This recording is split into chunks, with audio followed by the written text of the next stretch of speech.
اور جب ان میں سے کسی کو بیٹی کے پیدا ہونے کی خبر ملتی ہے تو اس کا منہ غم کے سبب کالا پڑ جاتا ہے اور وہ اندر ہی اندر گھٹنے لگتا ہے، اور اس خبر بد کے سبب جو وہ سنتا ہے لوگوں سے چھپتا پھرتا ہے، سوچتا ہے کہ آیا ذلت برداشت کر کے لڑکی کو زندہ رہنے دے یا زمین میں گاڑ دے۔ دیکھو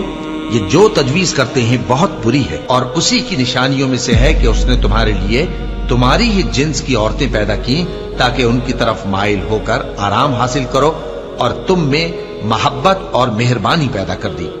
جو لوگ غور کرتے ہیں ان کے لیے ان باتوں میں بہت سی نشانیاں ہیں، اور عورتوں کا حق مردوں پر ویسا ہی ہے جیسے دستور کے مطابق مردوں کا حق عورتوں پر ہے،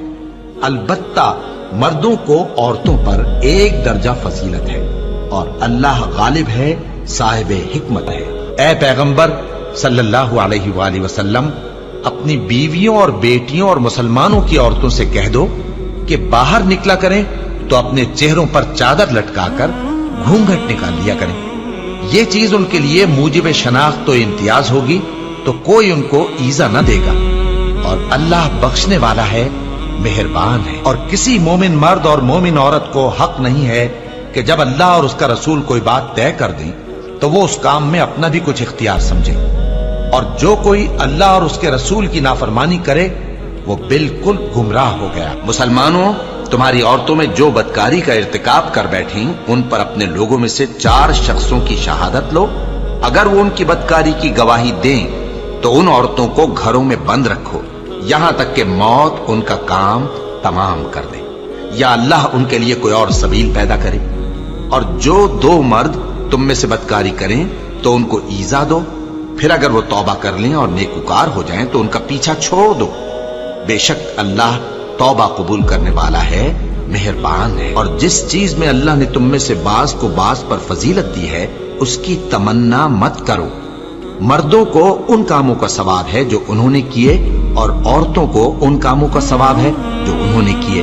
اور اللہ سے اس کا فضل و کرم مانگتے رہو، کچھ شک نہیں کہ اللہ ہر چیز سے واقف ہے۔ مرد عورتوں پر حاکم ہے اس لیے کہ اللہ نے بعض کو بعض سے افضل بنایا ہے،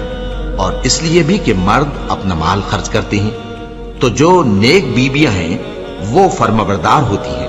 اور ان کے پیٹھ پیچھے اللہ کی حفاظت میں مال و آبرو کی خبرداری کرتی ہیں، اور جن عورتوں کی نسبت تمہیں معلوم ہو کہ سرکشی اور بدخوئی کرنے لگی ہیں تو پہلے ان کو زبانی سمجھاؤ، اگر نہ سمجھیں تو پھر ان کے ساتھ سونا ترک کر دو، اگر اس پر بھی باز نہ آئیں تو زد و کوب کرو، پھر اگر تمہارا کہنا مان لیں تو پھر ان کو ایذا دینے کا کوئی بہانہ مت ڈھونڈو، بے شک اللہ بہت اونچا ہے، بڑا ہے۔ مومنوں، تم کو جائز نہیں کہ زبردستی عورتوں کے وارث بن جاؤ، اور دیکھنا اس نیت سے کہ جو کچھ تم نے ان کو دیا ہے اس میں سے کچھ لے لو، انہیں گھروں میں مت روک رکھنا، ہاں اگر وہ کھلے طور پر بدکاری کی مرتکب ہوں تو اور بات ہے، اور ان کے ساتھ اچھی طرح سے رہو سہو، پھر اگر وہ تم کو ناپسند ہوں تو عجب نہیں کہ تم کسی چیز کو ناپسند کرو، اور اللہ اس میں بہت سی بھلائی پیدا کر دے۔ بدکاری کرنے والی عورت اور بدکاری کرنے والا مرد